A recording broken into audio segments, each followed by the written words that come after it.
नमस्कार दोस्तों। पड़ोसी अगर अच्छे हों तो ज़िंदगी आसान बन जाती है, और अगर पड़ोसी ज़्यादा अच्छे हों तो ज़िंदगी भाई साहब सीरियल बन जाती है। जी, मेरे पड़ोसी कुछ ऐसे ही हैं। मैं एक छोटी सी टॉपिक सुनाता हूँ, आपको सुनिएगा। मेरे घर में लाइट कब जली, कौन आया और कौन गया, हर खबर की लाइव अपडेट होता है उनके पास।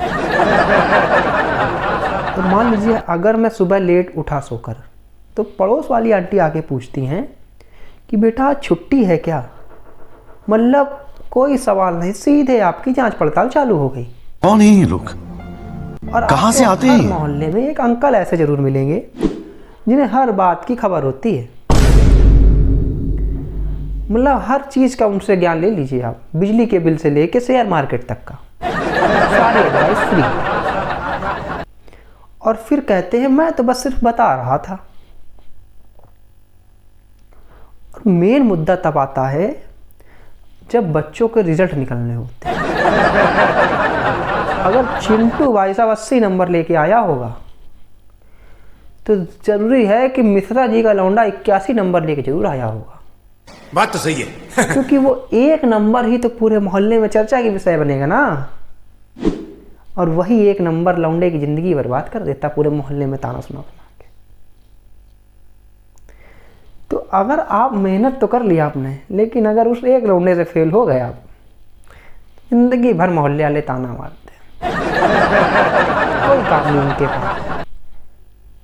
आपके यहाँ क्या हो रहा है, कौन आ रहा है, कौन जा रहा है, सब यही काम। और हाँ, अगर आपके घर में शादी है तो पड़ोसी रिश्तेदार से कम नहीं होते हैं। खाने की लाइन में सबसे आगे और विदाई की लाइन में सबसे पीछे होते हैं। हाँ, लेकिन ये पड़ोसी अच्छे भी बहुत होते हैं। कब, मैं बताता हूँ। अगर आपके घर में गैस खत्म हो गई तो आपके लिए वो पड़ोसी इतने अच्छे होंगे।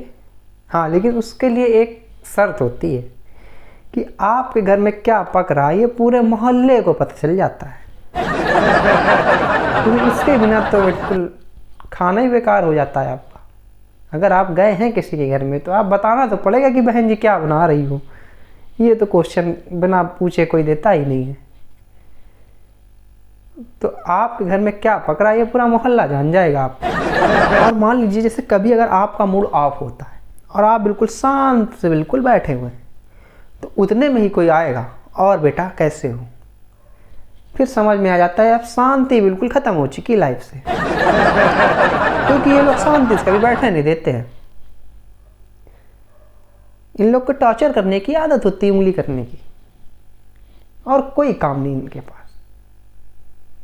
शर्मा जी का लौंडा अगर शांति से बैठा होगा तो वर्मा जी की मिजाल नहीं है कि वो लौंडा शांति से बैठा देख लेंगे।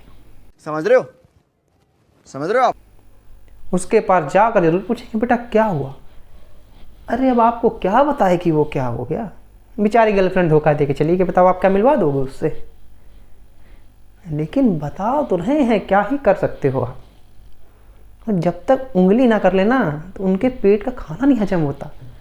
कैसी अपमानजनक बातें कर रहा है लड़का, ये अश्लील है ये लोना। ये आदत हो जाती है। अब इसका क्या ही कर सकते हो आप, कुछ नहीं। बाय बाय, टाटा, गुड बाय, गया।